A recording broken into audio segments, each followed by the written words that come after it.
Hello, this is Michael Reid from Premier Martial Arts in Marietta, Georgia, and Aquist Academy of Qigong and Internal Studies. I was asked to provide some foundational information with regards to Pakwa or Bagua, and I said, you know what, that's probably a good idea. So with that being said, I'd like to start with the idea that when we deal with the Chinese internal systems, which have now spread from China throughout Southeast Asia and around the world, we have to understand that at its base is the study of Qigong and the science of longevity, meaning living a long time. That's the foundation. How do I live? How do I elevate myself over a period of time so that I can do the things that I would like to do? There are three primary systems of martial Qigong, but medical Qigong is the base, followed by martial, followed by spiritual.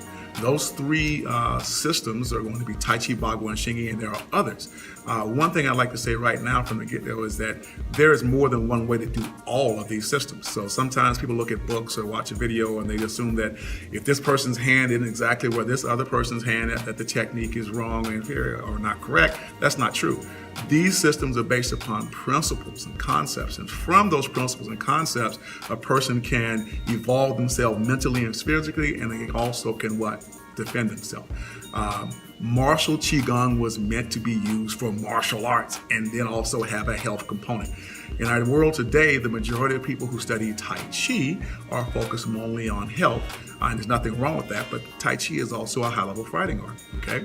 Bagua and Xingyi practitioners seem to have maintained a little bit more of their fighting attribute, basically probably because of how their systems originated. A lot of bodyguards, a lot of military people involved in those two systems. So that's very important. Here at Premier Martial Arts, or Aquist Academy of Qigong and Internal Studies, we start off with a system or style that's called, a form that's called classical Bagua. Now, many people will go, well, it's classical because it's the original form of Deng Hai-chuan, who's considered to be the founder of Pakwa, although he is not the person who originated Pakwa, and those are his words, not mine. Instead, this form that we teach, that we refer to as classical Pakwa, is actually a form created, one of two forms that were practiced by a gentleman by the name of, Chiang Jung Chao, okay? And he was one generation removed from Deng Hai-chuan.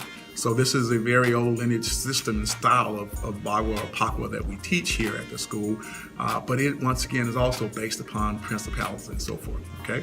So when we look at Bagua or Pakwa, people like to always talk about the 8 palms, and we have 8 palms like everybody else has those also. For us, when we discuss those, we have 4 mother palms or structural positions that give us strength and stability on the horizontal and vertical planes, and then we have 4 palms or movements that give us angle and direction, okay? So we practice what we call the mother palms, all right, as just that, those 4 things, and then when we practice our 8 palm drills and rotating and movement, that becomes structure, angle, and direction.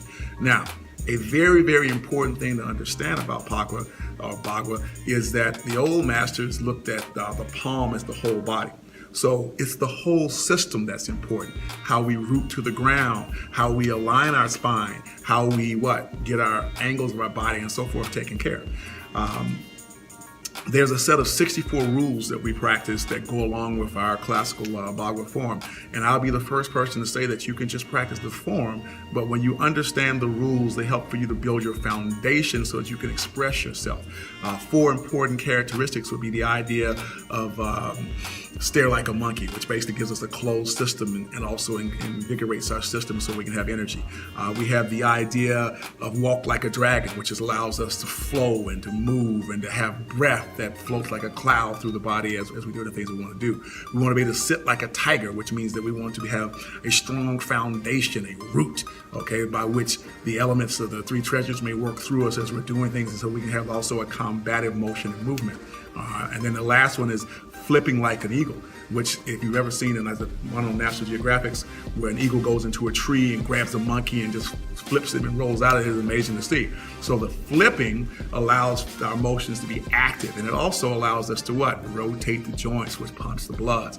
The idea of opening and closing the joints through the wide variety of motions and movements is also particularly important. Okay, so those are just some foundational thoughts about Bagua. There's way more to it than what I just shared right there, but I wanted to share a little bit of the history history and a little bit of the philosophy of the 8 palms. So with that being said, I will check out now, and I will say what I always say, which is aloha, okay?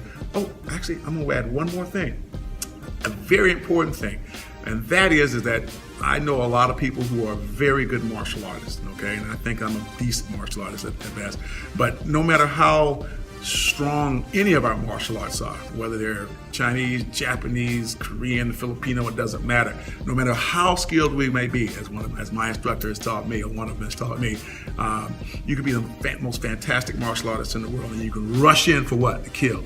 And then all of a sudden, maybe you slip on a banana peel and the other person kills you. So it's very important that we have humility, okay, and that we understand what we're being given, all right? Martial arts, ability to fight is important. But what's probably more important is the ability to what? Heal ourselves, heal others, and also, spread love. So with that being said, aloha, rikakashi, and one love.